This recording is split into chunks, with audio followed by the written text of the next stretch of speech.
சில உணர்வுகள் எல்லாத்தையும் அது வார்த்தையா சொல்ல முடியாது.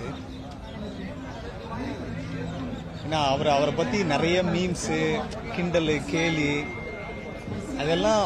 அதெல்லாம் செஞ்சுட்டு இப்போ ஐயோ ஒரு நல்ல மனிதரை இழந்துட்டுமே அப்படின்னு அந்த வருத்தம் இருக்குல்ல. அது இருக்கும்போது ஒருத்தரை நம்ம மதிக்காம இல்லாத போது வருத்தப்படுறது எந்த விதத்துலையும் அது ஏற்புடையதல்ல தான். பெரிய இழப்புங்க இது. ஏன்னா இது இது ஒரு ரெக்வஸ்டா தான் நான் சொல்றேன். நல்லவங்களை நம்ம ரொம்ப காயப்படுத்திடுறோங்க.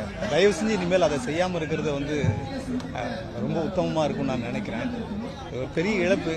இந்த இழப்பு சத்தியமாக யாராலும் சரி செய்யவே முடியாது. அது அரசியலாகட்டும், அது சினிமாவாகட்டும்.